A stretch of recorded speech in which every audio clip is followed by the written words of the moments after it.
11. Gracias, paz y misericordia sea con todos ustedes, amados hermanos y amadas hermanas en Cristo Jesús. Mi nombre es Fernando. Es un placer estar con ustedes un viernes, ¿no? Un viernes como siempre tenemos designado llevar los estudios. Si usted está viendo la transmisión de manera diferida en YouTube, en Facebook o en cualquier otra plataforma que me esté viendo, tenemos clases en vivo lunes, miércoles y viernes, ¿no? Lunes y viernes estamos llevando panorama del Antiguo Testamento, donde estamos tocando los 7 periodos históricos del Antiguo Testamento. Y los días miércoles estamos llevando a estructura, síntesis y panorama de los evangelios sinópticos, donde ya nos estamos acercando al desenlace del evangelio de Mateo. Ya posteriormente pasaremos al evangelio de Lucas, así que le animo, repito, lunes, miércoles y viernes tenemos estudios en vivo. ¿Qué horario? 7:30 hora boliviana. Usted puede conectarse de manera virtual por Zoom a las clases en vivo, donde después de cada clase tenemos preguntas y respuestas, tenemos tiempo de comunión, tenemos comentarios, también em, temas acerca de la clase que no se ha podido entender. Tenemos mucho acá para poder brindarles a todos ustedes. Así que les animo a que estén orando por el ministerio. Y si usted quiere ver nuestros videos, ahí en YouTube tenemos 2 páginas, hermano Fernando. También estamos con Proclama Estudios. Ahí están todos mis videos, todos los estudios que ya hemos realizado. Apocalipsis, Discipulado, Primera Tesalonicenses, estudio de la armadura de Dios. Tenemos Filipenses también, algunas preguntas y respuestas también que ya hemos desarrollado. Así que le animo a que pueda ir a dar una vuelta ahí por el canal y pueda ver más y más videos para que se pueda seguir edificando. Este panorama del Antiguo Testamento ya hemos concluido en su primer módulo, donde hemos visto el Pentateuco. Hemos desarrollado los 5 libros de la Torá: Génesis, Éxodo, Levítico, Números y Deuteronomios, detalladitos para usted. Así que le animo a que se ponga al corriente. Este segundo módulo solamente es la continuación del primer módulo. Muy bien, habíamos arrancado con el periodo de la conquista con Josué y estamos en el periodo de la teocracia con el libro de los jueces, el libro de Ruth y poca parte, algunos capítulos del libro de Primera de Samuel. Y con eso finalizamos el segundo módulo de Panorama del Antiguo Testamento. Así que sin más, antes de comenzar, permítame saludar a mis amados hermanos del Zoom. Mi hermana Adela, mi hermano Ángel, mi hermano Antonio, mi hermana Evelyn, Per, Franz, Héctor, Hermelinda, mi hermanito Homero, allá desde Ecuador, mi hermanita Irma, Rodrigo, Josué, Lidia, Liliana, mi hermana Luli, mi hermana Magali Condori, mi hermano Marco, María Tumiri, Mari, Mai, Patti, Rina, Santiago, mi hermanita Evelyn, también que se van sumando. Que Dios bendiga sus vidas. Comenzaremos, ¿les parece? Abre tu Biblia. Jueces capítulo 1. Hoy ingresamos al libro. Hemos tocado ya la estructura, hemos tocado ya el tema central, el propósito, cuándo fue escrito, por quién fue escrito, de qué trata el libro. Todo eso ya hemos visto en la introducción al libro de los jueces. Si usted se perdió ese estudio, corra al canal de YouTube. Ahí está subido ya la lección número 10, donde está el video Introducción al libro de los jueces. Hoy llegamos y nos metemos de lleno al libro. Hola, Repasemos Chipollo. repasemos la estructura. Repito, repasemos Oh, la chico. estructura. Muy bien, repasemos la estructura. Para este estudio hemos estructurado el libro de los jueces en 3 divisiones, ¿no? Los que no han estado en la clase anterior pueden copiar ahí o pueden sacar una fotito, porque esto ya lo vimos también en la clase anterior, ¿ya? Entonces, este libro de jueces hemos dividido en 3 estructuras, ¿no? O en 3 divisiones. Primera división, condiciones en el tiempo de los jueces. Segunda división, los jueces que se levantaron en Israel. Y tercera división, apostasía y confusión en el tiempo de los jueces, ¿no? Y ahí vemos los 21 capítulos subdivididos en 3 grupos. En la primera estructura o en la primera división, que es la condición en el tiempo de los jueces, 2 puntos vamos a ver: áreas no conquistadas y el siglo del fracaso de Israel. Eso hoy vamos a ver. En la división número 2 vamos a detallar un poco de los 12 jueces de la nación de Israel, ¿no? Vista en 3 aspectos importantes: la causa, su obra y su conclusión. Ay, hermano, va a estar imperdible esa parte va a estar imperdible. Vamos a ver un poco de Barak, de también Esther, hermano, de Sansón. No te pierdas la segunda parte. En la tercera división vamos a ver como 3 incisos: inciso A, Micaía y su idolatría; inciso B, los danitas se mudan; y inciso C, un pecado perverso y la guerra civil, ¿no? Interesante lo que ahí vamos a ver, no me voy a adelantar. Hoy, ¿dónde vamos a llegar? División número 1, así que anote, división número 1, condiciones en el tiempo de los jueces, capítulo 1, al capítulo 3, verso 6. Todo el capítulo 1, capítulo 2, hasta el capítulo 3, verso 6. Entonces, arrancamos. Condiciones en el tiempo de los jueces, capítulo 1, 2 y capítulo 3 hasta el verso 6 son los textos que vamos a desarrollar en esta primera división. Así que comenzamos. El verso 1 del primer capítulo de este libro contrasta el libro de Josué con el comienzo de los protagonistas de este libro. Eso es algo muy importante, ¿no? Y porque vamos un momento a Jueces 1:1. Leeremos el texto. Mira, Jueces 1:1 dice de la siguiente manera. Aconteció después de la muerte de Josué que los hijos de Israel consultaron a Jehová, diciendo, ¿quién de nosotros subirá primero a pelear contra los cananeos? Entonces, claramente el autor, que la mayoría de los teólogos, y yo me adhiero a eso, ¿no? No porque sea teólogo, sino porque yo me adhiero a ese pensamiento, que fue Samuel quien escribió este libro de los jueces, ¿no? Entonces, el autor, amados hermanos, quiere hacer un contraste, una conexión, obviamente, del libro de Josué, que había concluido, y este libro que está comenzando con el periodo o la etapa de los jueces, ¿no? Interesante porque el autor dice, aconteció que después de la muerte de Josué, quiere hacer un contraste, ¿no? Entonces, hay una fuerte evidencia en este primer versículo que la intención del autor es mostrar contraste entre los dos libros. Y esto se hace más evidente cuando leemos los dos libros, encontraremos grandes contrastes como los siguientes. Acá vamos a dejar un poquito de compartir y quiero que ponga atención. Mira aquí adelante, por favor. Entonces, antes de Josué, ¿qué libro está? Perdón, antes de Jueces, ¿qué libro está? Josué. Y después viene el libro de Jueces. Si tú lo lees los dos de manera conjunta, vas a ver grandes contrastes, vas a ver grandes diferencias, pero sigue siendo el mismo pueblo. Ojo, la primera generación todavía está vivo, por lo menos hasta el capítulo 2. Entonces tú tienes que entender lo siguiente. El autor, que puede ser probablemente Samuel, quiere hacer un contraste y le está diciendo a sus lectores, recuerda que el libro de Josué, perdón, Jueces, se está escribiendo para la etapa de la monarquía, ¿no? Cuando ya se está empezando la etapa de los reyes con Samuel. Recuerda lo que enseñé en la clase anterior, repase los videos. Entonces, Samuel no está escribiendo para los de esta época que han vivido, recuerda eso, ya está escribiendo para aquellos que ya están viviendo la etapa de la monarquía, con Saúl como su primer rey. Ahí se tendría que estar escribiendo el libro de los jueces por uno de los profetas, muy probablemente fuera Samuel. Entonces, mira aquí adelante, Samuel les está diciendo, hey, para que vean el contraste entre esta etapa tan mala, tan decadente de los jueces y el contraste tan maravilloso en el libro de Josué, hay un contraste, dice, hay un contraste. Aquí pasaba algo, aquí pasa otra cosa. Aquí vemos algo, aquí otra cosa. Estamos viendo, dice Samuel. Entonces nosotros vamos a hacer el contraste, ¿les parece? Apunten y tengan rapidito sus cuadernos, ¿ya? Veamos el contraste. ¿Qué vamos a ver? Les dije, el contraste, ¿no ve? Porque ¿cómo empezaba Samuel en su capítulo 1, verso 1 de Jueces? Aconteció que murió Josué y empieza la etapa de los jueces. Entonces quiere hacer él el contraste. No es intencional, no es por accidental, perdón, que empiece el autor de esta manera. Así que veremos el contraste, ¿les parece? Veremos. Josué era el libro de las conquistas y Jueces es el libro del fracaso. Ahí nomás ya tenemos un contraste. Josué como libro de las conquistas y Jueces como libro de los fracasos. Si usted nota, ya empezamos con un contraste, ya empezamos con una diferencia abismal. Aunque Josué y Jueces van a tener alguna relación por el pueblo, ¿no? Por la nación y por el momento de la época, porque Josué muere y empieza ciertas cosas que pasan los jueces, pero hay un abismo tremendo, un contraste diferencial entre estos dos libros. Por ejemplo, en el libro de los jueces, en el libro de Josué, vamos a ver victorias, muchas victorias, ¿no? Por el líder Josué y también por la segunda generación. Pero, en contraste, en el libro de jueces vamos a ver derrota, fracasos. En el libro de Josué vamos a ver libertad, en el libro de jueces vamos a ver esclavitud. ¿Usted está notando el contraste, amado hermano? Espero que sí. Hay contraste. Hay una diferencia. Josué no se puede comparar con jueces. ¿Por qué?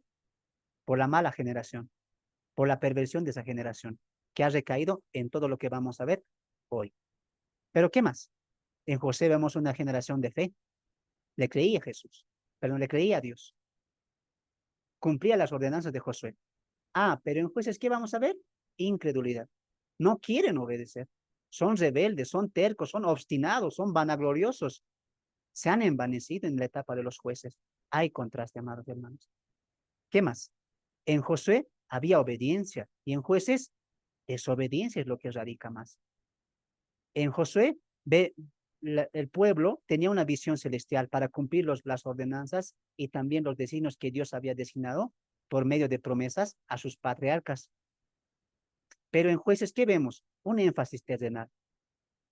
Es decir, cuando Josué conquistaba, juntamente con las tribus, ellos tenían un propósito divino, cumplir la voluntad de Dios, tener las promesas de Dios. En su mira de Josué y la segunda generación, ¿quién estaba? Dios, para cumplir su palabra y para cumplir sus promesas. Pero en este caso, en la etapa de los jueces, ¿por qué peleaban? Por vanagloria, por orgullo, por tener más territorio. Entonces, en Josué tenían una visión celestial y en Josué tenían una visión terrenal. Diferente, ¿no ve? En Josué había conquista, ¿sí? En jueces también va a haber conquista. ¿Cuál es la diferencia? El corazón de esa generación, la motivación de esa generación. Ya lo hacían por orgullo, por vanagloria, porque las naciones le teman. Muy diferente a lo que pasaba en el tiempo de Josué. ¿Qué más? En Josué vemos gozo, en jueces tristeza. En Josué vemos unión entre tribus y en jueces, perdón, la división entre tribus. Tanto que una tribu casi muere, casi se extermina, pero no es cierto. Eso lo vamos a ver más adelante.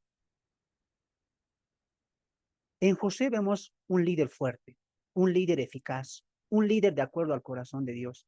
Y en jueces, ¿qué vemos? Falta de líderes. Jueces, muchos de ellos incapaces, perversos. Empezaban bien, acababan peor que el que le antecedía.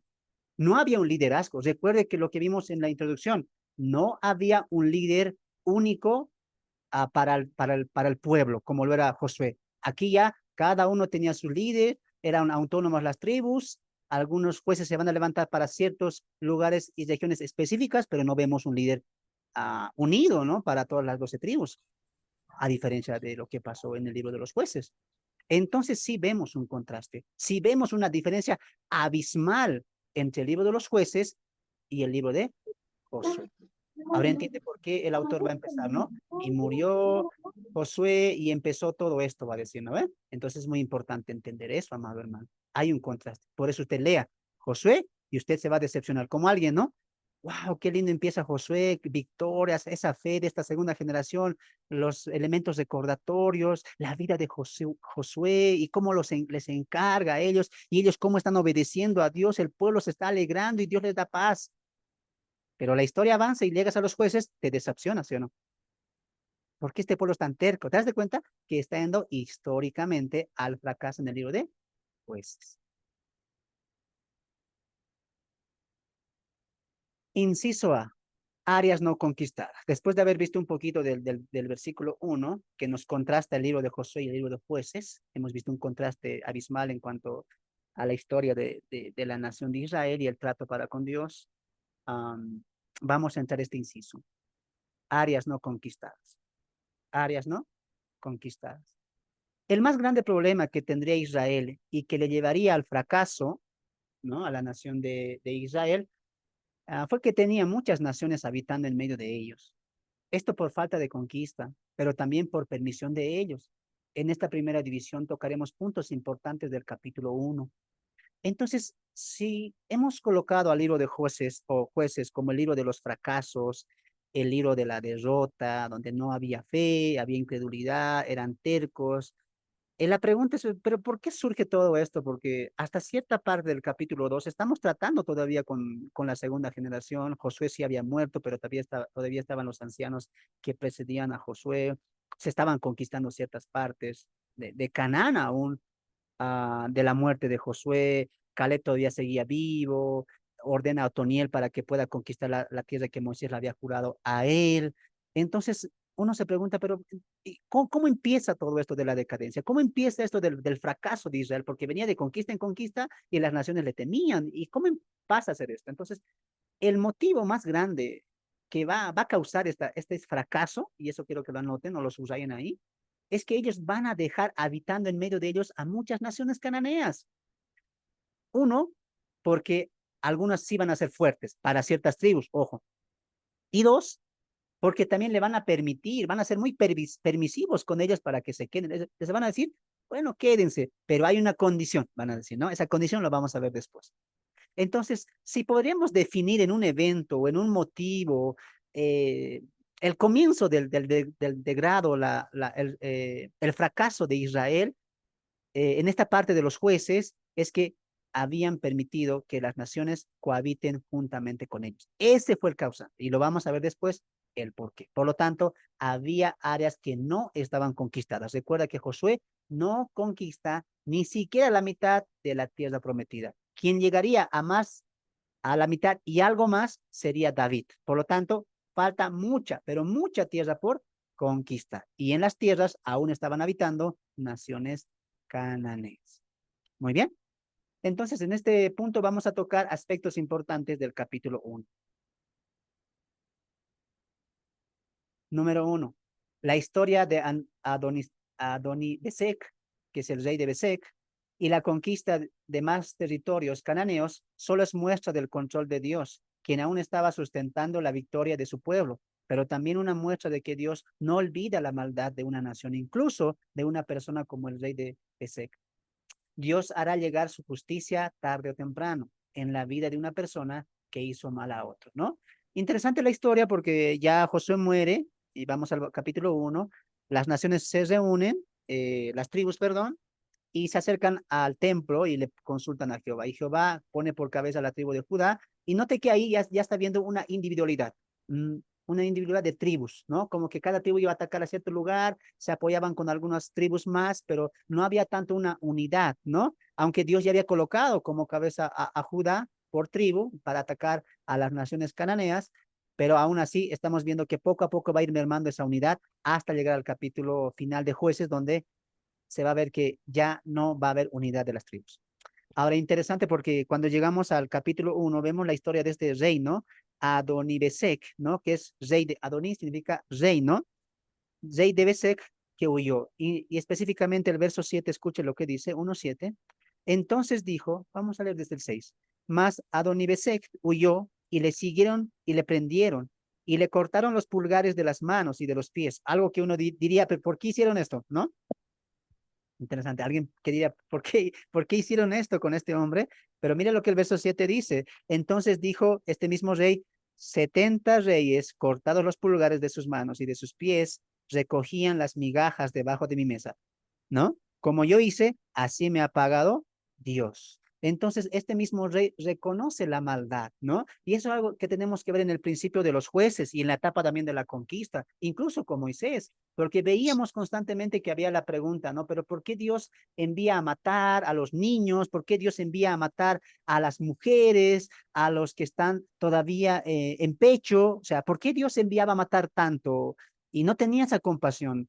Y respondíamos esa pregunta con la maldad, ¿no? Que veíamos ya de las naciones cananeas antes incluso de que Israel fuese nación con Abraham en Génesis capítulo 15. Entonces, la historia de este rey Besec contrasta también esto, porque este mismo rey, él mismo lo admite, ¿no? Yo también hacía esto, yo también les cortaba los pulgares, hacía que se humillen, recogían alimento de mis mesas. Entonces, por muchos años, este mismo rey hizo esto con otras personas. Entonces, que Dios castigara de tal manera a las naciones cananeas no es algo que nació del corazón de Dios porque Dios es malo. No, nació del corazón de Dios por su justicia, porque estas mismas naciones estaban maltratando a otras personas, se estaban burlando de otras personas y estaban ejerciendo autoridad a otras personas. Entonces, como dijimos en el libro de Josué, Dios estaba utilizando incluso a los judíos para castigar a las naciones cananeas.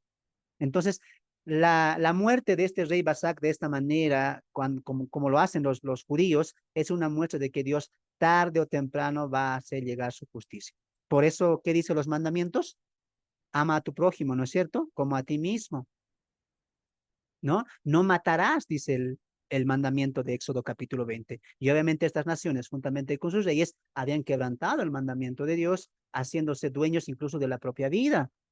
siendo dueños incluso de las personas si vivían o no vivían. Ese carisma o esa actitud o ese carácter tenían los reyes de la época. Los reyes de la época mandaban a cortar cabezas, mandaban a alguien que tal vez no le convencía su actitud, su trabajo, por cualquier cosa, mandaban a degollar, a encarcelar, etcétera. Entonces vemos que había una maldad. Tampoco eran reyes buenos. Tampoco había una maldad ya de la época en la historia que ya habíamos visto a lo largo del libro de Josué, ¿no? Entonces, claro, Dios hace llegar su justicia, tarde o temprano.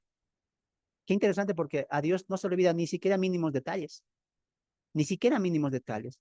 De ahí que el sabio Salomón escribiría su libro de Eclesiastés, donde vería que Dios va a juzgar, va a castigar a aquellos que lastiman y oprimen a los pobres, que oprimen a los débiles y que opriman a los desvaliados. Entonces, claramente para Dios no hay nada que pueda ser encubierto. Amado hermano, esta es una prueba clara. ¿Ves cuántos años pasó lastimando a muchos reyes, conquistando? Y aquí el texto dice, yo hice eso, yo les corté el pulgar de los pies y de las manos. O sea, él era un sanguinario, hermanos. Pero Dios dice, te ha llegado tu hora.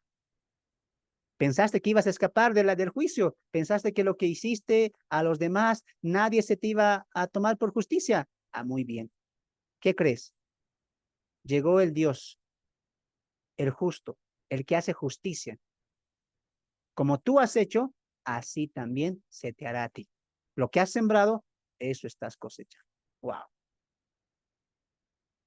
Dios no va a retardar su justicia muchos años. Esa justicia va a llegar. Por eso es importante que entendamos que todo lo que estamos haciendo acá, el trato a las demás personas, también está siendo atestiguado por Dios. De ahí que Jesús diría, por sus palabras os juzgará. Lo que han hecho también dará su conciencia memoria ese día.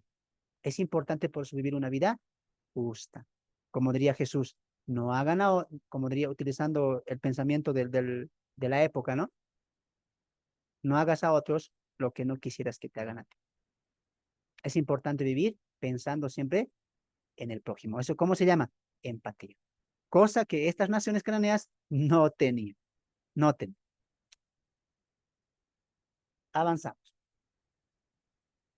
A la cabeza, punto número 2, a la cabeza de la tribu de Judá, quien Dios había puesto por delante del ejército de Israel, Simeón y Benjamín y José estaban conquistando aún más territorios en Canaán.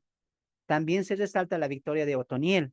Es importante comprender, y esto quiero que lo escribas o lo subrayes, es importante comprender que aún estamos bajo la segunda generación que lideró Josué. Es decir, todavía esta generación tiene protagonismo acá. Recuerda que el autor está empezando donde había acabado Josué, ¿no? José muere, pero no es que muere rápidamente toda la generación. Me dejo entender, todavía José muere y la generación va a pedir consulta a Jehová y le dice, vaya tú a Judá, ¿no? Empieza a conquistar algunos territorios porque a ti te lo he dado. ¿Me dejo entender? Entonces, recuerde que todavía estamos bajo la segunda generación, por lo menos hasta el capítulo 2.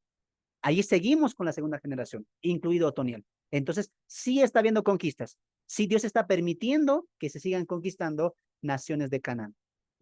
Incluso ya, aunque el líder Josué ya había muerto.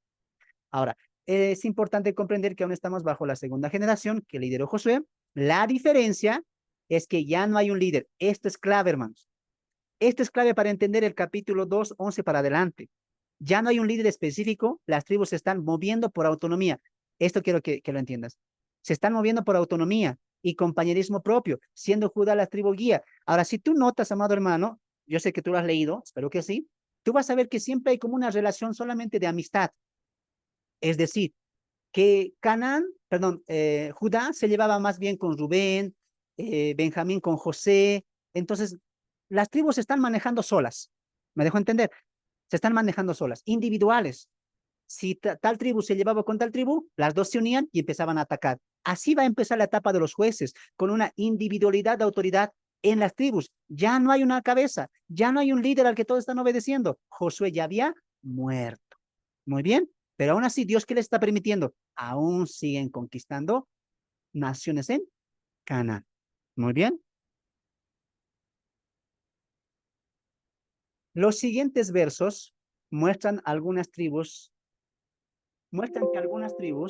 no arrojaron a algunas naciones de los cananeos, sino que les permitieron estar entre ellos. Y ahí anote, estos son los versículos que vas a leer. Son versículos esto, ¿ya? Estamos en el capítulo 1. El verso 19, el verso 21, el verso 27, el verso 29, el verso 30, 31 y 33 son versos que a usted le va a mostrar que no habían expulsado, echado a las naciones. Entonces, ¿qué estamos viendo?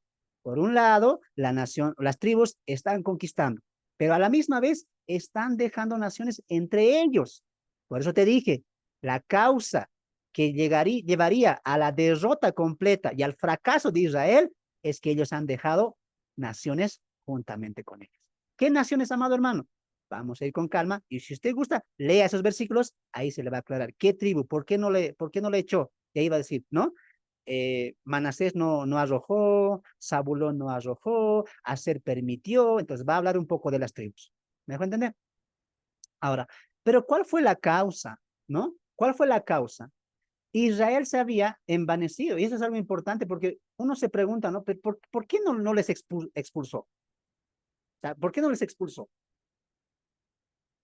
¿Cuál fue la causa si estaba claro? O sea, tenían claro el mandato de que se tenían que expulsar. Josué había muerto.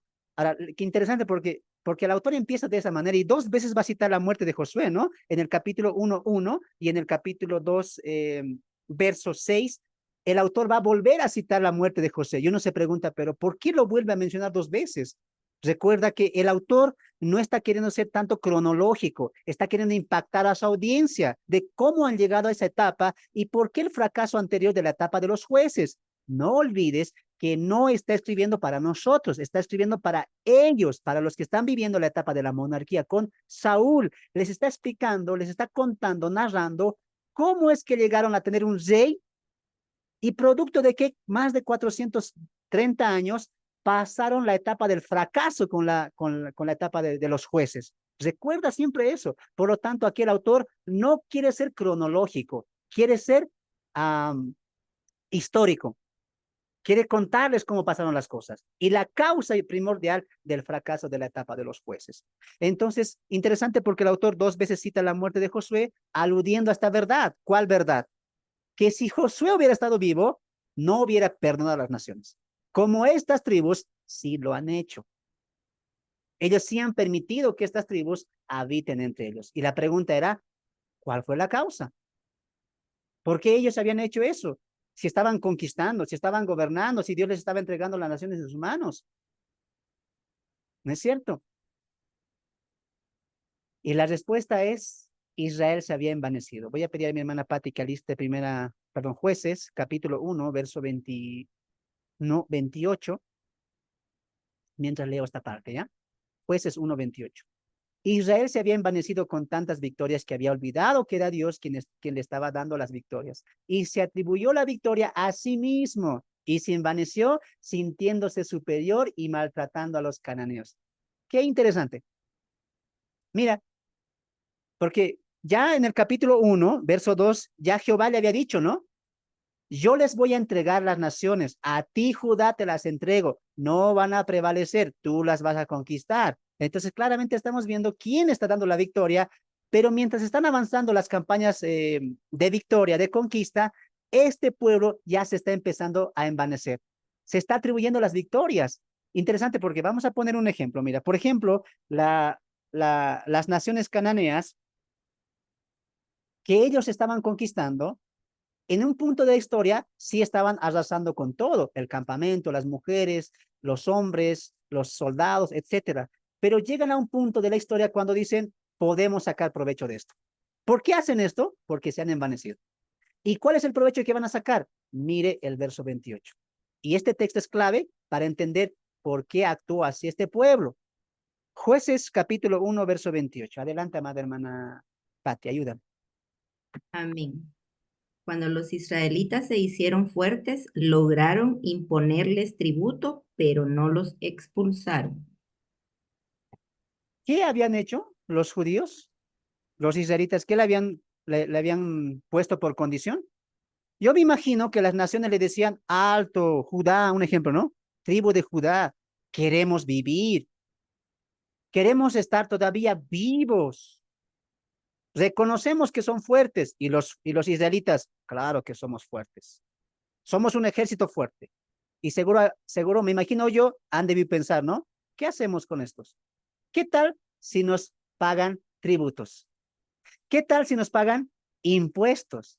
Entonces, ¿qué hicieron estos israelitas? Les hicieron pagar impuestos para que estas naciones vivan ahí. Muy bien, ¿quieren quedarse en su territorio? Sí, condición, ¿cuál? Impuestos, tributos. Y la pregunta es, ¿Dios ha ordenado eso? La respuesta es no. Entonces, ¿por qué están actuando así? Porque ha habido vanagloria, orgullo, porque el texto que dice, verso 28, pero cuando Israel se sintió, escucha esa parte, se sintió fuerte, hizo al cananeo tributar, mas no lo arrojó. Esa frase, se sintió fuerte, ¿qué significa?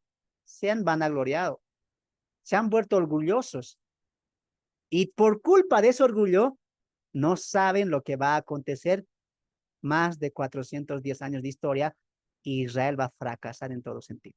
Tremendo eso, amado hermano. ¿Qué estamos aprendiendo acá? ¿Qué estamos aprendiendo acá? Lo que hoy hablaba con una persona, ¿no? Hermanos, una mala decisión puede cambiar nuestras vidas. Usted tiene que entender eso. ¿Cómo han tomado estos israelitas? Bueno, va a haber dinero, va a haber economía, y no, ya me imagino a alguien que dijo, lo vamos a ofrendar al templo, el 10%, dijeron seguro. Lo que parecía para ellos algo bueno, acabó en algo trágico. ¿Qué podemos aprender de aquí? Les dije, una mala decisión, una decisión que no es la voluntad de Dios, va a traer siempre eh, flaqueza, puede traer incluso muerte y puede traer fracaso más adelante. Escuche lo que voy a decir. No siempre lo que parece bueno en el momento significa que a lo largo va a ser bueno. Hermano, ¿cómo podemos saber eso? Usted siga la voluntad de Dios al pie de la letra. Israel tenía el plan de Dios, ya sabía lo que tenía que hacer. Ellos se han desviado de la voluntad de Dios.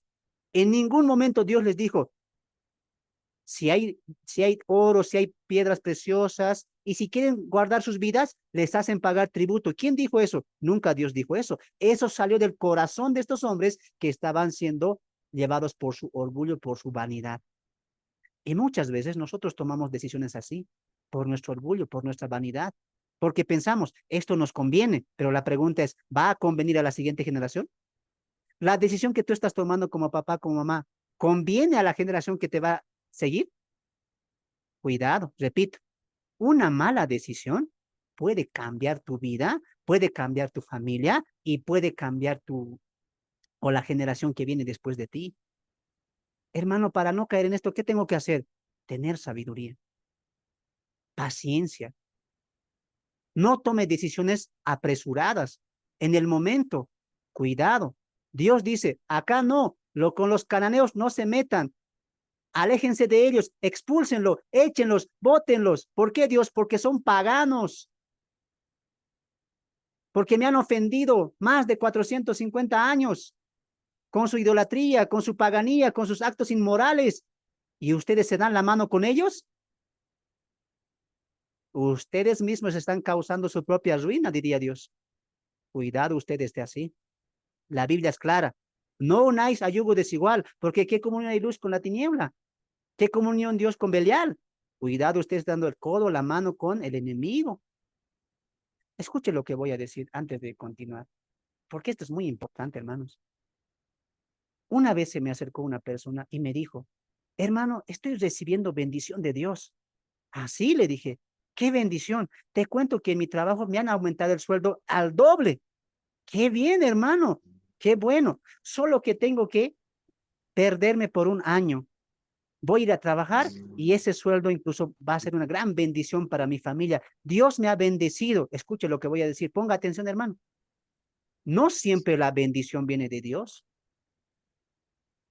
No siempre toda bendición que tú piensas que vino, más platita, más economía, una herencia, no siempre es de Dios. hay bendiciones, entre comillas, que el enemigo trae para desviarte de la fe. Eso también va a pasar con Saúl. Eso va a pasar con muchos de los jueces. Y usted lo va a ver. Hermano, ¿cómo sabemos que una bendición, si es de Dios y tal vez sea, o tal vez es un tropiezo del enemigo? ¿Cómo sé eso? Si eso le está acercando a Dios. Si usted me dice, ha llegado una bendición económica, pero tengo que irme a este lugar, no es bendición de Dios. Mira aquí adelante, a ver. Mire, aprenda. ¿Cómo es posible que Dios te diga, hey, Fernando, te estoy mandando bendición? Doble sueldo. Estoy utilizando a tu jefe para que te aumente el sueldo. Solamente que tienes que irte un año, no te congregues, no evangelices, no aprendas, no estudies la palabra. ¿Eso es bendición para usted? Por favor, amados hermanos, ya no seamos tan carnales, seamos espirituales. La bendición es cuando soltamos las cosas, no cuando nos aferramos a las cosas. Hay que aprender, amados hermanos, que no toda bendición es de Dios. Incluso algunas sanidades no son de Dios. Y eso lo vamos a ver más adelante. Por eso, ¿qué tenemos que aprender? A discernir, como diría el apóstol Juan en el capítulo 1 de su epístola. Amados, no creáis a todo espíritu, sino que dice, probad si son de Dios, porque por ahí han salido muchos falsos. Tenga mucho cuidado, no toda bendición es de Dios. Usted tiene que discernir ese tipo de cosas. ¿Cómo discierno? ¿Me acerca o me aleja? Usted tiene la mente de Cristo, razón en cuanto a eso. En este caso, ¿qué estaban diciendo los judíos? Vamos a dar diezmo, vamos a ofrendar. Aquí va a haber economía, va a crecer las tribus y Dios debe querer eso. Y Dios desde el cielo, ¿qué diría? Necios, tontos. Si ya les dije que los expulsen, que los echen, que los maten y no dejen nada y quemen incluso sus casas, ustedes están haciendo su propia voluntad. Han colocado su voluntad en su fuerza y han desviado la mirada de mi propia fuerza, diría Dios. Hermano, hasta este punto de la historia con Josué, mire aquí adelante a ver. ¿A la nación de Israel le ha faltado algo? Le pregunto a usted. Hemos avanzado con usted a la historia de Israel. Le pregunto, ¿le ha faltado algo a Israel? ¿Algún momento Dios les ha matado de hambre? ¿Algún judío ha dicho, estoy muriendo de hambre porque Dios no nos da? No. Cuando pasaron 40 años en el desierto, el texto dice que ni siquiera sus calzados se gastaron, sus ropas aguantaron. Ese es Dios. Cuando nos desviamos de la confianza de Dios y colocamos nuestras propias confianzas, vamos a tomar malas decisiones. ¿No se ha puesto a pensar que el trabajo que usted está tomando ha sido una mala decisión? ¿No se pone a pensar que la pareja que usted ha elegido ha sido una mala decisión? Cuidado, repito una vez más, una mala decisión puede cambiar tu vida, la vida de tu familia y la vida de tus hijos. Por eso, como papás, ¿cómo tenemos que actuar? Prudentemente. Hermano, no tenemos que adivinar la voluntad de Dios. La voluntad de Dios ya está acá, en su palabra, los 66 libros. Usted tiene que leerla. Esa es la clave. No espere revelación. Lea la Biblia. No espere un sueño. Lea la Biblia. Medite la Biblia. Escudriñe la Biblia. Rumee la Biblia. Piense en la Biblia. Ame la Biblia. Y así usted va a descubrir la voluntad de Dios para su vida. Y usted no se va a equivocar. Hermano, una decisión de esta, más de 410 años de fracaso. ¿Le parece poco eso? Por eso le digo, mucho cuidado con las decisiones que tomamos hoy en día, como cristianos, como padres, como esposos, como ah, hijos. Es mucha la importancia de las decisiones. Las decisiones tienen que ser guiadas por la voluntad de Dios. Usted tiene que decir, esto que voy a tomar la decisión es para glorificar a Dios, no para apartarme de Dios.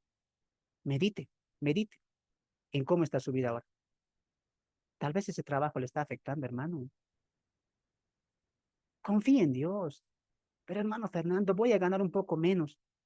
Pero Pablo dice en Timoteo que con alimento y casa estemos satisfechos. Además, en Filipenses 3, Pablo dice, por nada estéis afanosos, sino presentaos a Dios sus peticiones con acción de gracias. ¿De verdad, hermano, quieres vivir esta vida feliz, con comodidades? ¿Qué estás dispuesto a dejar? Porque la voluntad de Dios y cumplirla implica dejar. ¿Qué hay que dejar? Mi voluntad, mi pensamiento, mis sueños, mis deseos, mis necesidades. ¿Está dispuesto usted a hacer eso? Decisiones hay que tomar urgente, hermano, porque una decisión cambia la vida. ¿Para bien para mal. Hermano, estamos meditando, ¿no ve? Qué bueno. Amado hermano, entonces aquí veíamos algo importante. Las decisiones son muy importantes. Tomó una mala decisión este pueblo, dejando estos cananeos. Y lo van a pagar con creces. Triste, pero realidad. Avanzaremos. 3. La aparición del ángel de Jehová en Boaquín. Boaquín significa los que lloran. Y su mensaje de reprensión a los israelitas es el fruto de las malas decisiones. ¿Ve lo que te dije? Y el material concuerda conmigo, ¿no? Es fruto de sus malas decisiones. Pues al permitirles estar entre ellos, esto es la clave, pues, hermano. Por eso yo te dije, mientras mi hermana Pati, por favor, Éxodo capítulo 34, verso 11 al 15. Y quisiera que busques, hermanita, esto en la versión LTA o traducción lenguaje actual. Quiero que esto sea claro, hermanos. Mientras ella busca 34, 11 al 15 de Éxodo en la versión LTA o NBI, porque ahí se nos va a aclarar un poco más. Porque tú puedes decir, pero ¿qué de malo tenía? ¿Qué de malo tenía estar con estas naciones cananeas? Se podían haber hecho su murito y ¿quién? Nadie les iba a molestar. Este Dios es muy malo. ¿Cómo no va a darles ni un pedazo de tierra? Hermano, no se trataba de eso. Es que al permitirles estar entre ellos, no solamente le estaba permitiendo estar vivos, sino también les permitían seguir con su idolatría, su vida moral y sus pecados. Esta era una ofensa para Dios, pues él ya había sido muy claro, hermanos. A ver, quiero que entiendan esta parte. Miren aquí. Al permitirles ellos que se queden, no es que ellos iban a decir, muy bien, nos han perdonado la vida, ahora vamos a dejar de adorar a Baal, a Astarot, vamos a dejar de hacer nuestros actos inmorales. No. Al permitirles estar ahí, han continuado sus propias prácticas, su idolatría, lo que tanto aborrece Dios. La inmoralidad sexual ha continuado, los sacrificios a sus dioses han continuado. Por lo tanto, Israel ha cometido un error garrafal, hermanos. Israel ha cometido un error garrafal. Permitiéndoles estar ahí, han permitido que su pecado abunde. Y tú sabes lo que va a pasar después. Pero Dios, ¿qué había sido? Dios había sido claro. Dios ha sido claro antes de que lleguen a Canaán. Dios ha sido claro antes de que empiecen a conquistar. ¿Y qué había dicho Dios? Leeremos Éxodo capítulo 34, verso 11 al 15. Lea, adelante, hermana Patti. Éxodo Amén. capítulo 34, 11 al 15. Hermanitos, por favor, escuche la lectura. Escuche y usted va a ver la gravedad de esta mala decisión. Adelante. Amén.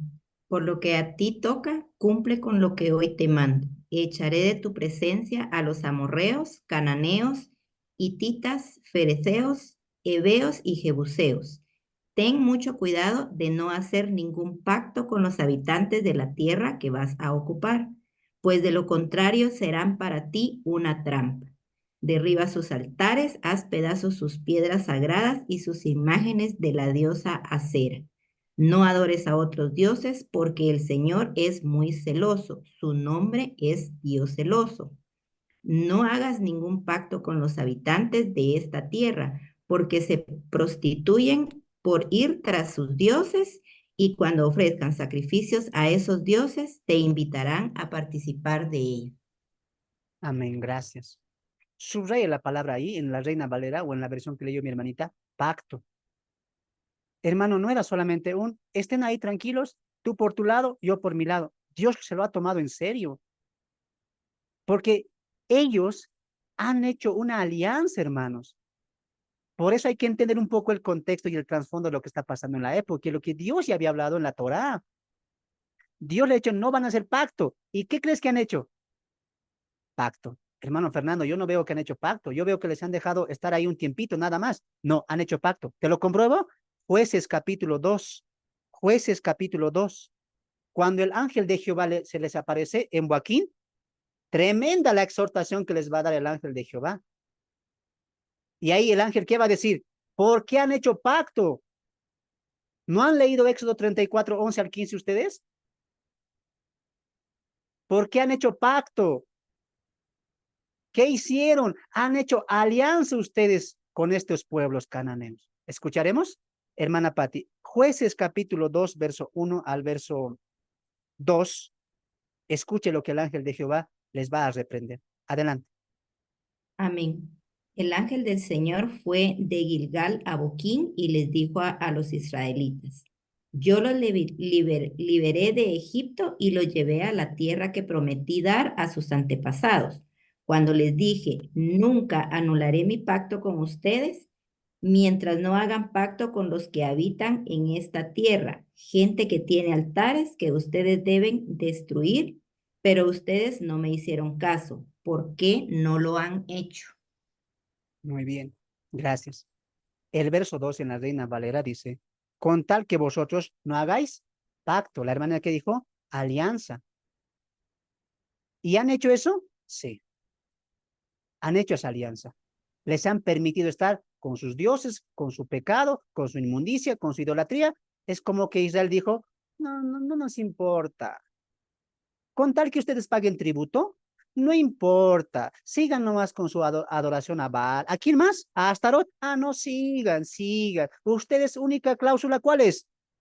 Ah, tributos, impuestos. Dios mío, esta nación de Israel tan terca que ha dejado el celo de Dios. ¿Qué había dicho Éxodo 34? Yo soy celoso, no tolero la idolatría. Al hacer alianza con estos pueblos, han invalidado el pacto con Jehová, han puesto por menos a Jehová. Tremendo lo que hicieron estos judíos, estos israelitas. Por eso el ángel de Jehová, ¿qué dice? Ahora, dice el verso 3, por tanto, yo también digo, no los voy a echar delante de vosotros, sino que, subraya eso, serán azotes para vuestros costados y sus dioses os serán. Se ha enojado, se enojó. ¿Con justa razón? Sí. Hermano, te voy a decir una cosa. A nosotros los cristianos, la iglesia, usted y yo, si usted es cristiano, es cristiana, Dios ya ha trazado las ordenanzas que tenemos que cumplir. Usted no puede hacer lo que usted quiera. Si usted es cristiano, usted se rige bajo la autoridad de Cristo. Usted no puede decir, soy cristiano y hago lo que quiero. No hay eso. Si usted hace lo que quiere, usted no es cristiano, no es cristiana, porque el cristiano ¿qué hace? Guarda los mandamientos, se rige bajo la autoridad de Cristo, como dice Pablo en Efesios capítulo 2. La autoridad es Cristo, es la cabeza de la iglesia. Y la cabeza de la iglesia dos funciones tiene. Número uno, está unida a la iglesia. Y número dos, es la autoridad de la iglesia. Y Jesús, a través del apóstol Pablo, ya nos ha enseñado cómo debemos vivir, con quién debemos juntarnos, a quién debemos alejar, con quién debemos tener un acercamiento en comunión. ¿Cuál debe ser nuestras prioridades? ¿Cómo debemos vivir? Ya Dios nos los dijo. Él fue claro, amado hermano, como lo fue claro con la etapa de los judíos. No van a hacer esto. Cuando entren, esto no hagan. Destruyan esto. No se junten con ellos. Ya fue claro. ¿Quién desobedeció? Ellos. Tal vez muchos nosotros estamos así, ¿no? Sabemos lo que tenemos que hacer, pero siempre hacemos lo que nos conviene. Siempre hacemos lo que es mejor para nosotros. ¿Te imaginas tú, amado hermano, que se aparezca el ángel de Jehová, un ángel, y nos diga, hey, Fernando, hey, ahí, los que están ahí, Magalí, María, Josué, ¿no has leído lo que Pablo escribió? Apártense de la inmundicia, de la avaricia, la fornicación, los malos deseos. ¿Por qué no haces caso? A veces, amado hermano, creo que necesitamos que un ángel venga, parece, que nos exhorte, porque después de esto, ¿cómo han reaccionado los judíos? Dice el texto que han llorado amargamente, se han arrepentido. Pero a ti, ya ni la prédica del domingo, ni la exhortación del hermano Fernando te lastima. ¿No será que estás endurecido tu corazón? Y no me digas que no sabes la voluntad de Dios, porque tienes 66 libros para que te enseñen eso. Cuidado, amado hermano. Acepta la reprensión de Dios. ¿Quién sabe que tú estás acá para escuchar esta exhortación? Como el ángel de Jehová. ¿Qué han hecho? Se los dije. Yo voy a estar con ustedes, pero obedezcan esto, hagan esto, cumplan esto. Pero ustedes le han dado más importancia a lo material, a los tributos, a la tierra prometida incluso, más que a mí. Ahora, ¿qué dice Jehová? El ángel de Jehová, estos los van a lastimar a ustedes y yo lo voy a permitir. ¿Por qué, Jehová? Porque ustedes se lo han buscado. Lo mismo pasa en el libro de los Hebreos, ¿no? Capítulo 12. Al que amo, castigo, azoto al que amo. ¿Por qué, Dios? Porque ustedes también se buscan eso. Yo quiero estar con ustedes tranquilos, en paz, que ustedes disfruten de mi gozo, de mi amor, de mis bendiciones. Pero ustedes son tan tercos que a veces tengo que azotarles, lastimarles, no porque yo quiera, sino porque ustedes me obligan a eso.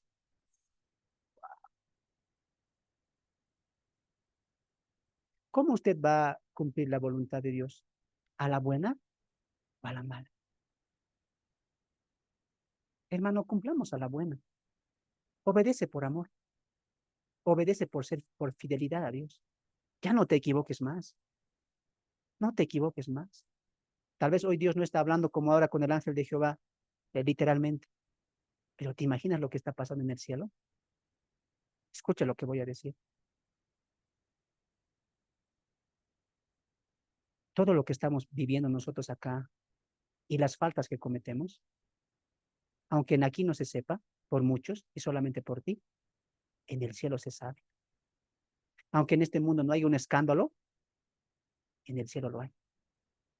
¿Cómo reaccionas tú ante esa verdad? Nada está oculto para Dios. Somos como libros abiertos. Tu vida, mi vida son libros abiertos. Tus malas decisiones están ahí. Tus malos deseos, malos pensamientos están ahí. ¿Por qué no podemos ser como esta generación? Escucharon la voz del ángel de Jehová y ¿qué dice? Lloraron amargamente. Por eso llamaron ese lugar Boaquín. ¿Qué significa? Los que lloran. Lloraron. Esta segunda generación reconoció, nos equivocamos. Perdónanos. Se arrepintieron. Eso causa la exhortación de Dios en nuestras vidas. Cuando uno reconoce que ha hecho mal. ¿No te parece que Dios te está hablando? ¿No les parece que Dios nos está hablando a todos? Tal vez necesitamos este lugar, ¿no nosotros? Un lugar llamado Boaquín, donde podamos llorar y decirle a Dios, perdónanos, perdóname. Por culpa de una decisión, 15 años, 5 años estoy sufriendo. Perdóname, Dios. Hay que ponerse a cuentas, amado hermano, como esta generación, porque esta generación, usted lo va a leer, después sí hizo caso. Para eso voy a pedir que mi hermana Pati lea el capítulo 2, verso 8, verso 8, capítulo 2. Vamos a leer desde el verso 7, ¿les parece?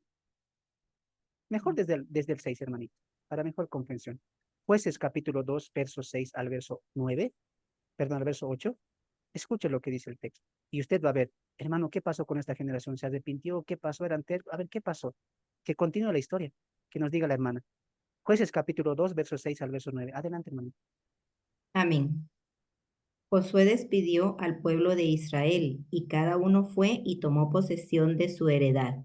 Y mientras vivió Josué y los ancianos que los sobrevivieron y que habían visto las obras del Señor en favor de Israel, todo el pueblo sirvió al Señor. Y Josué, hijo de Nun, siervo del Señor, murió a la edad de 110 años. Lo sepultaron en Timat Senah, que era su heredad, en el monte de Efraín. Amén. ¿Se arrepintió o no se arrepintió esta generación? Se arrepintió, porque el texto que dice, y vivieron obedeciendo a Jehová, incluso después de la muerte de Josué. Esta generación aprendió la lección. Es importante, amado hermano, la exhortación de Dios. Si Dios no te exhorta, ¿quién te va a exhortar? ¿Tú mismo? No creo. Tiene que haber exhortación, hermano. ¿Aprender la lección? Sí. Y aquí surge lo cuarto, ¿no? La afirmación del ángel de Jehová es clara. Por la desobediencia producto de su orgullo, hace grandes declaraciones. Uno, no solamente fue hacerles tributar a ellos, ¿no? A los cananeos. El ángel dice que hicieron pacto. Sería interesante que estudies esa parte, amada hermana. Esto puede referirse a un acuerdo, una alianza entre estos dos pueblos. Y dos, estos pueblos ahora se van a quedar ahí para ser un castigo y una piedra de tropiezo para ellos. Estos dos últimos en relación al trato de Dios con Israel, ¿no? Un tropiezo y un castigo, que lo vamos a ver a lo largo del libro de Jueces. La lección que podemos aprender acá es que a falta de un líder tan fiel y lleno de confianza en Dios, el pueblo se equivoca. Por ello, la importancia de tener líderes que guíen hacia Dios con los principios de Dios. Un pueblo sin líder se equivocará tarde o temprano. Qué importante es esto, hermanos. Josué había muerto. No había un líder que buscara a Dios, que glorificara a Dios. Se han equivocado. Es importante los líderes, hermano, tanto en la congregación como en la familia. Josué llevó a muchas conquistas, a muchas batallas ganadas, porque Josué era hombre de fe, confiaba en Dios, amaba a Dios. Usted se da cuenta, amado hermano, que si no hay un líder, siempre va a haber un fracaso. Por eso es importante generar más líderes. Por eso hago lo que hago, amado hermano. Por eso escribo libros, hago estos cursos, enseño en la iglesia, porque mi deseo es levantar líderes conforme al corazón de Dios, que guíen a su familia, que guíen su hogar, que guíen en su trabajo, que guíen una congregación. Por eso Jesús en Mateo, ¿qué dijo? Cuando vio a la multitud, esta multitud son como ovejas descarriadas, confundidas, esparcidas. No hay orden. ¿Y qué dijo Jesús? ¿Qué dijo a sus discípulos? Rogad al Señor de la mies para que envíe obreros. ¿Por qué, Jesús? Porque la mies es mucha y los obreros pocos, dice Jesús. Faltan líderes, hermano. Josué ha muerto. No hay quien. ¿Quién surja? En tu familia, en su hogar, tiene que haber un buen liderazgo. Sí, hermano, mi esposo tiene que ser líder, pero no lo es. Pero usted puede acercarse a Dios. Usted como mamá puede guiar su hogar con principios bíblicos. No siempre busque que el esposo tiene, que el esposo tiene, la cabeza tiene. Y usted va a vivir 15, 50, 20 años pidiendo que Dios cambie a su esposo y que su esposo no va a cambiar. ¿Por qué no lo hace usted? Porque usted no guía su hogar bajo la voluntad de Dios. ¿No lo ve que una madre puede hacer grandes cosas también? Porque dos mujeres discipularon a un joven Timoteo. Timoteo no dice, mi padre, no dice. Si la suegra y la mujer hubieran esperado, es que el hombre tiene que guiar, tal vez ni hubiéramos conocido a este joven Timoteo. ¿Su escuela dónde fue? Con dos mujeres. ¿Conocían mucho de Biblia? No lo sé. Tal vez sí, tal vez no. Pero lo que sí sabemos es que tenían un corazón que amaba a Dios. Un corazón que lideraba a sus hijos, a su familia, hacia el corazón de Dios. No espere más. Usted también, padre de familia, que me está escuchando. Papá, escuche. Su trabajo es el líder, un líder espiritual, un líder que guía a la familia hacia los propósitos de Cristo. No le aleje de Cristo a su familia, acérquele a Cristo usted. ¿No se ha puesto a pensar que un día, así como Josué, usted y yo podemos partir de este mundo? ¿Qué tipo de principio está dejando a la generación, a sus hijos?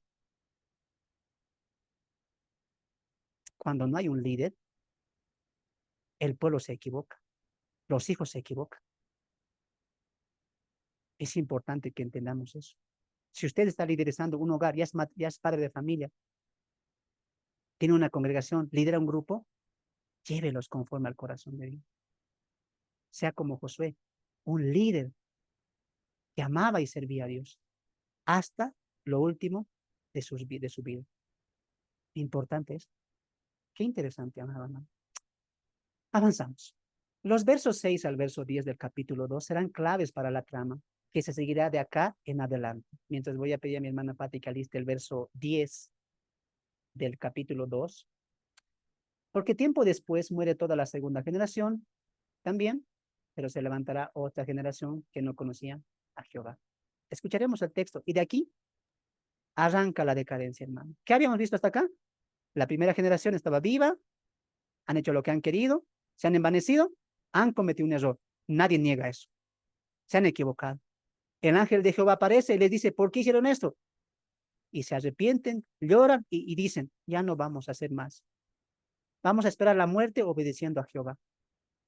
Muere Josué y esperan que mueran los ancianos. ¿Y qué va a acontecer después? Escucharemos el versículo 10 del capítulo 2. Adelante, amada hermana. Amén.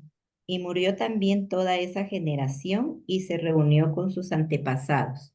Después de ellos vino otra generación que no conocía al Señor, ni sabía lo que el Señor había hecho por Israel. Muy bien. Es claro esto. Ha muerto la primera generación. Se ha levantado otra generación. Y el texto que dice, sus reyes o sus Biblias, no conocía a Dios. La palabra ahí conocer no se refiere a que nadie les había dicho o que no hayan visto los registros de Jehová, porque recuerda que había elementos recordatorios, tenían la tierra prometida, tenían el templo, tenían los sacerdotes, tenían el tabernáculo, etcétera. Tenían muchas cosas. Así que ese no conocían, no es que eran ignorantes, nadie les dijo, tampoco es que sus papás no les han contado, no. No, ese conocer, amado hermano, sería equivocado pensar en ello, pues tenían los elementos recordatorios, tenían los sacerdotes, las escrituras, el templo, por lo cual no era que el conocimiento se había apartado de ellos, sino que ellos no querían conocer nada de Dios. Ellos no querían saber de Dios. Ellos mismos decidieron no conocer a Jehová, al Jehová de sus padres. ¿Cómo se llama esto? Apostasía. Israel, con esta tercera generación, se ha apartado de la fe, se ha apartado del camino que sus padres les ha guiado. Esto es solo una escena más que se irá repitiendo a lo largo de este libro, del cómo nuestros hijos pueden ser una decepción, una mala generación, con corazones tercos, orgullosos. Esto es prueba de que cada uno elige su destino. Esta tercera generación ha vivido en padres arrepentidos, porque el texto que decía, se arrepintieron y vivieron obedeciendo a Jehová hasta Josué, incluso los ancianos después de Josué. Entonces, ¿cómo nacieron estos hijos? Con padres arrepentidos, tristes, que tenían que soportar a los cananeos como castigo, y ellos constantemente reconocían su error. Por eso iban ¿a dónde? Iban a Boquín. ¿A qué? A llorar. Estos hijos nacieron dentro de padres humillados, que amaban al Señor. Equivocados, sí, pero arrepentidos. Tenían las piedritas, ¿no? Los pilares de piedra que había hecho Josué, conocían la historia de Israel, la historia de Jehová, tenían el tabernáculo, se habían conquistado grandes tierras, pero dice, no queremos saber nada de Jehová. No queremos conocerle a él. Decisión propia. Esto, amado hermano, se va a repetir. Por ejemplo, los dos hijos de Elí. Una decepción para su padre Elí. Los dos hijos de Samuel. Una decepción. Y aquí quiero entrar en lo siguiente. A veces pensamos, y está bien, no digo que no, instruye al niño en su buen camino y él no, cuando sea viejo no se apartará. Amén. Gloria a Dios por eso. Pero también aprende una cosa. Muchas veces nuestros hijos nos van a decepcionar por más que usted sea un papá ejemplar. Va a haber hijos e hijas que nos van a lastimar el corazón. Por más que han nacido en cuna cristiana, con Biblia, con textos, con papás cristianos, amadores del Señor, aún así nos van a decepcionar. Hermano, ¿por qué pasa esto? ¿Será que nosotros los papás estamos haciendo algo mal? ¿Por qué? O tal vez son predestinados para el pecado, hermano. La respuesta es no. Entonces, ¿cuál es la respuesta? Ellos mismos no quieren conocer a Dios. Como esta generación. Esta generación no conocía a Jehová. Eso también pasó con los hijos de Elí. Hermana Patti, por favor, vete a 1 Samuel capítulo 2, verso 12. Los hijos de Samuel servían en el templo. Su papá era el sumo sacerdote. Ofrecían sacrificios e incluso oraban a Jehová. Pero ¿qué dice el profeta Samuel acerca de estos dos hijos? Escuche y mira la palabra que se va a repetir. Primera Samuel capítulo 2, verso 12. Primera Samuel capítulo, usted también lea, vaya a su Biblia, no espere que la hermana lea, usted lea también. Primera Samuel capítulo 2, verso 12. Adelante, hermanito, ¿lo tienes? 2:12, ¿verdad? 2:12 de Primera de Samuel. Amén. Y mientras ella oraba largamente delante del Señor, Elí la observaba mover los labios. Muy bien. Es 2:12, ¿no? 2:12, perdón. Primera Samuel 2:12. Sí. Amén. Los hijos de Elí eran unos malvados y no reconocían la autoridad del Señor. Muy bien. En la Reina Valera, escucha lo que dice, ese no reconocían, escucha lo que dice. Primera Samuel capítulo 2:12, escucha lo que dice. Los hijos de Elí eran hombres impíos y no tenían conocimiento de Jehová. La pregunta es, ¿eran ignorantes? ¿Acaso Elí no les ha dicho quién es Jehová? Hermano, no creo, porque Elí era sacerdote. Yo me imagino que leían la Torá, estudiaban la Torá, hasta incluso comían con la Torá. Ellos eran sacerdotes, hermanos. Oraban a Jehová, recibían los sacrificios del pueblo para presentarlos delante de Jehová. Y el texto que dice Samuel, eran impíos, no tenían conocimiento de Jehová. ¿Por qué? Porque ellos no querían conocer a Jehová. Lo mismo que esta tercera generación. Ellos le han cerrado la puerta a Jehová. Hermanos, no siempre pidas que tus hijos van a ser como tú quieres. Usted tiene que entender que muchos de nuestros hijos se van a perder. Hermano Fernando, no digas eso, lastima el corazón. Yo sé que lastima el corazón. Pero mientras más rápido usted se dé cuenta de eso, acepte esa realidad, más rápido usted va a trabajar en el evangelismo con sus hijos. Más rápido usted va a vivir una vida de oración. Y más rápido usted va a reconocer que por encima de nuestros hijos está Dios. Aunque nuestros hijos nos fallen, nos decepcionen, nos lastimen, se pierdan, nuestro amor a Dios no tiene que pasar eso. Porque nuestro amor a Dios no está condicionado. Si Dios salvas a mi hijo, te amo más. A mi esposo, te amo más, Señor. No, Señor, usted tiene que decir esto. Mira, escuche. Señor, un cristiano madura, de esta manera va a pedir. Señor, mi hijo, mi hija, mi esposo, mi mamá, mi papá, mi tío, mi familiar, no te conoce, pero no te culpo a ti. Tú has dejado tu palabra, has mandado a tu hijo, hay iglesias, hay siervos, hay pastores. No es tu culpa, Señor. Es culpa de mi familia. Si mi hijo, primo, tío, sobrino, marido, esposo, esposa se va a perder, es porque él lo quiere así. Me duele, Señor, pero ¿qué puedo hacer? La salvación es individual, es personal. Lo crié como cristiano. Le enseñé la Biblia. Oramos juntos de pequeño. A sus 15, 20, 25, 30, se ha desviado. Señor, ten piedad. Cambia, ¿no ve? ¿Y cómo oran los inmaduros? ¿Cómo oran? El Señor lo va a tocar. El Señor lo va a convencer. Si está en la voluntad de Dios, mi hijo se va a salvar. Y Dios dirá, ¿qué? O sea que me estás echando la culpa a mí, te va a decir Dios. No, no, no, no, no, no, no. La culpa es de él.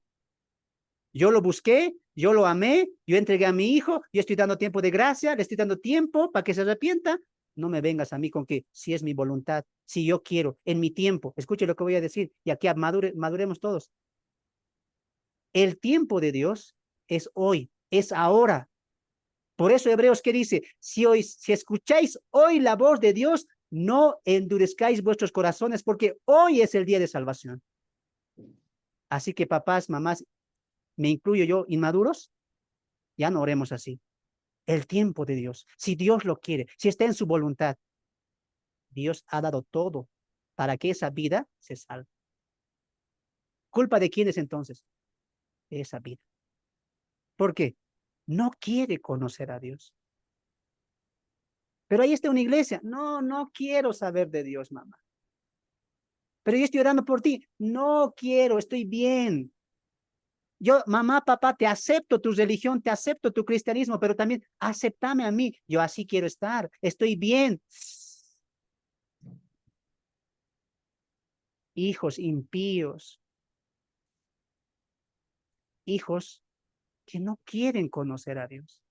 Rechazan a Dios. Esposos, igual lo mismo. Está bien, tú, esposa, anda a la iglesia, ora por nosotros, por nuestros hijos, pero yo estoy bien. La Biblia, ¿qué les dice? Necios, tercos, torpes. Si un día usted se va a perder, no es porque Dios no lo quiso así. Usted lo quiso así. Tremendo, ¿no ve, hermanos? Tremendo está Jueces, hermanos. Y eso que estamos en el capítulo 2 nada más. Aprenda eso, hermanos. No siempre esperes que tu hijo te va a dar el mejor regalo. Para finalizar, amados hermanos, Samuel fue un profeta ejemplar, un fiel hombre del Señor. Nunca se aprovechó de nadie.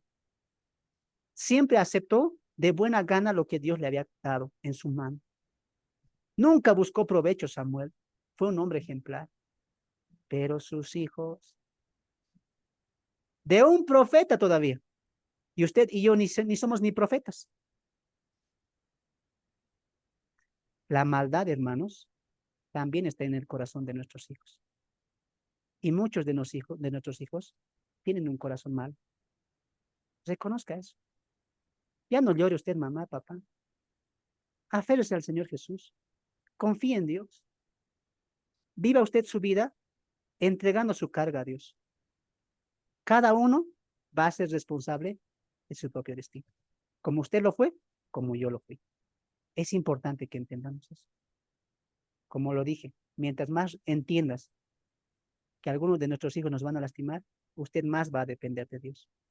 Más va a confiar en Él. Recuerde que por encima de su hijo, de su familia, de su esposo, de lo que usted ame más en persona, en familiar, Dios es superior. Porque Él te amó primero. Él te amó primero a ti.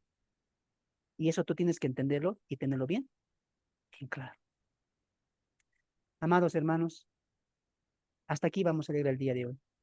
Una generación que se ha perdido por su necio y su terco corazón. ¿Qué nos espera ahora a nosotros? Ahora, seguir pidiendo a Dios. No para que Dios mande algo, sino para que ese corazón se ablande y pueda reconocer y decir, quiero conocer a Jesús. Quiero conocer a Dios. Quiero conocer de mi salvación y quiero conocer de mi Salvador. Una tarea muy difícil tenemos, claro, pero no imposible, hermanos. Siempre hemos dicho, mientras haya vida, hay esperanza. Hay esperanza. Es importante que entendamos que nuestras decisiones nos llevan a lo que vivamos después. La decisión de hoy es cómo vamos a vivir mañana. Bendiciones, amados hermanos, que la gracia, la paz y la misericordia sea con todos ustedes. Vamos a llegar hasta acá, teníamos que avanzar muchísimo, pero ya será para la otra oportunidad. Vamos a ir con calma, despacio, porque hay mucha riqueza espiritual en el libro de los Jueces. Mi nombre es Fernando, ha sido un placer estar con ustedes. Que Dios bendiga sus vidas. Nos despedimos ahí del Facebook. Bendiciones, nos vemos siguiente lunes. Todavía continuamos con la segunda parte de Jueces.